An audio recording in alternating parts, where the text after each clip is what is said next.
Coucou et bienvenue sur ma chaîne. Je m'appelle Petra et aujourd'hui on va parler de comment manifester ou persister lorsqu'on est déprimé, anxieux ou des émotions similaires, ou on ressent des émotions similaires.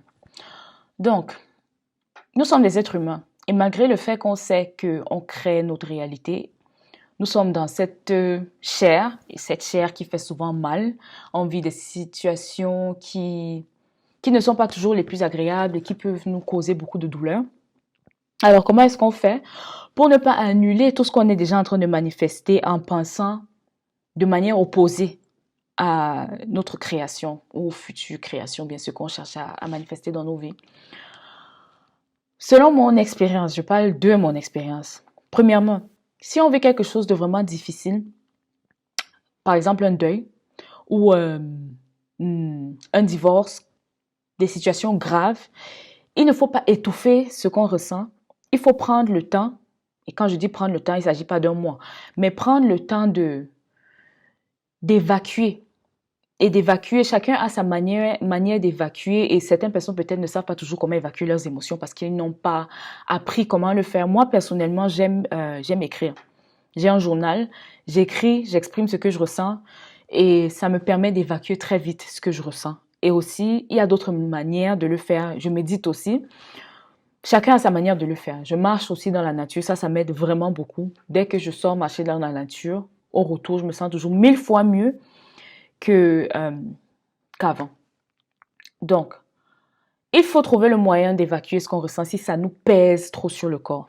Mais deuxième chose, il ne faut pas attendre de se sentir bien pour faire les techniques qu'on a décidé de faire. Et quand je dis les techniques, pour faire ce qu'on a décidé de faire pour reprogrammer son subconscient, pour que notre subconscient puisse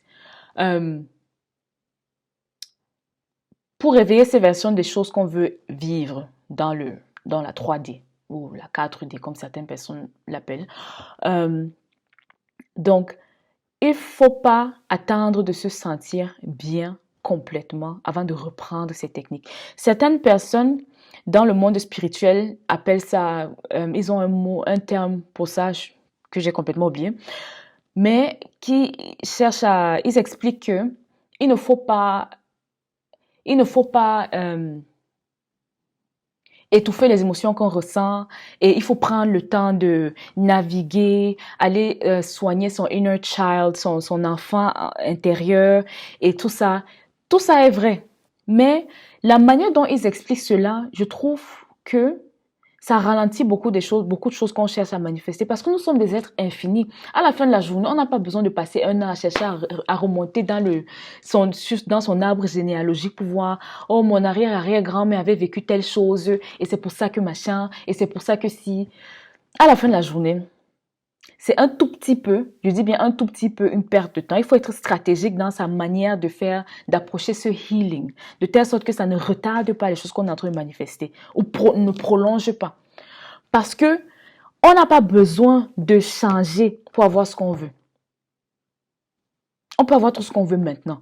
Les versions de nous qui ont tout ce qu'on veut existent déjà. Donc on n'a pas besoin de devenir On n'a pas besoin de devenir... Que je prenne un exemple concret. Par exemple, il y a beaucoup de personnes qui se disent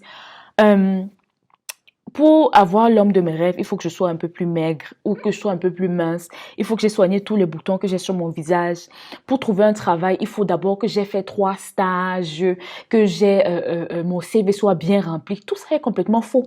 Parce que partout dans le monde, on trouvera des personnes qui ont fait exactement ces choses-là sans avoir les prérequis, je ne sais pas si c'est le mot exact, sans avoir toutes ces choses que tout le monde dit qu'il faut avoir avant de pouvoir obtenir ce qu'on veut.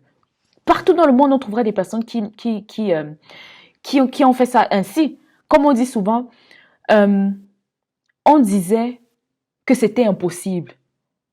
Et Monsieur X est arrivé, il ne savait pas que c'était impossible, il l'a juste fait. Point. Point. Donc, pour retourner à nos émotions, à ces émotions de dépression ou anxiété autres, il ne faut pas... Oui, il faut prendre le temps d'écrire dans son journal, de pleurer, et même si on pleure, d'essayer de ne pas dramatiser l'événement dans son esprit. Il y a une différence entre pleurer, exprimer ses émotions et aggraver l'émotion dans sa tête. Par exemple, Par exemple, on a eu une dispute avec son copain et on a une dispute avec son copain et maintenant, peut-être, on est en train d'écrire dans son journal, je me sens comme ça parce que tel et moi et je sais pas. Michel et moi, on s'est disputés et je me sens vraiment triste et tout, machin. Ça va. Mais il faut pas commencer maintenant dans son esprit à dire, ah, mais en fait, on s'est disputé, c'est parce que, peut-être c'est parce qu'il m'aime pas. Peut-être c'est parce que j'ai les boutons sur le visage. Peut-être c'est parce que j'ai pas de master. Peut-être c'est parce qu'il y a une autre fille qui voit. Peut-être c'est parce que, peut-être c'est parce que, peut-être c'est parce que ça, c'est dramatiser l'événement, aggraver l'événement et réinfecter son subconscient avec les choses qu'on ne veut pas vivre. Et ça, il faut pas le faire. Ça, il faut pas le faire. Ça, c'est l'erreur de vouloir trop prendre le temps, commencer à analyser et trop analyser. Moi, je pense que oui, il faut prendre le temps de journal. Voilà mon journal, bien plein, bien rempli, en moins d'un an, 3 mois, je dirais. Mais il faut se faire violence. Vraiment, beaucoup de personnes ne vont pas vouloir entendre ça. Mais il faut se faire violence.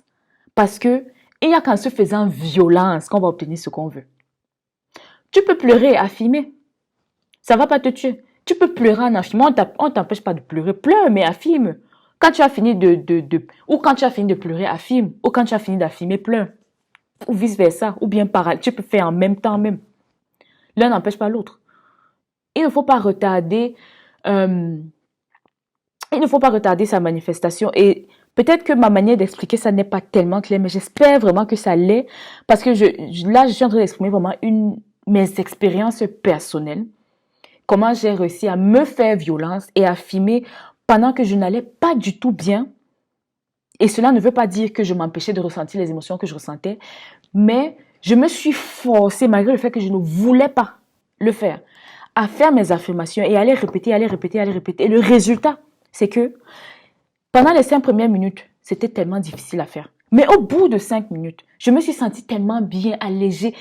J'étais même pas la même personne. J'étais même pas la même personne. Au bout des 15 minutes, c'était comme si tout ce que je ressentais avant avait été complètement effacé. C'est comme si ça avait jamais existé. Ça avait jamais existé. Et on a vraiment le pouvoir de tout changer en un clic. On n'a pas besoin de passer un an à être malheureux. C'est vrai que c'est difficile. Parfois, on a des circonstances qui ont l'air tellement complexes, tellement compliquées. Mais tous les jours, les gens manifestent des miracles dans leur vie. Ce qu'on appelle miracles, mais qui ne sont même pas des miracles. Les gens changent des situations drastiques tous les jours. Tous les jours. Alors, peu importe la situation que toi, tu crois que tu as dans ta vie, il y a quelqu'un qui a vécu pire et qui a changé sa vie. Parce que quand on veut s'asseoir et écouter les personnes qui disent que oh non, il y a certaines situations qui sont beaucoup plus compliquées que d'autres. Si par exemple, ça a déjà atteint ce niveau, il faut laisser tomber, machin, ceci. C'est du n'importe quoi. C'est du gros n'importe quoi. Moi, je connais des personnes. J'ai une amie très proche qui est partie je ne veux pas dire de nulle part, mais de quasi nulle part, qui avait des problèmes tellement graves, tellement graves. Une situation financière tellement pas agréable, avec un enfant. Aujourd'hui, aïe, oh mince alors, elle génère des millions et des millions et des millions et facilement. Et sans stress. Bon, un peu de stress quand même, mais facilement. Sa vie aujourd'hui et la vie qu'elle avait il y a 3 ans, par exemple. Seigneur. c'est le jour et la nuit. C'est la totale, quoi. Ça, c'est juste pour dire que peu importe la situation, pardon, peu importe la situation qu'on est en train de traverser,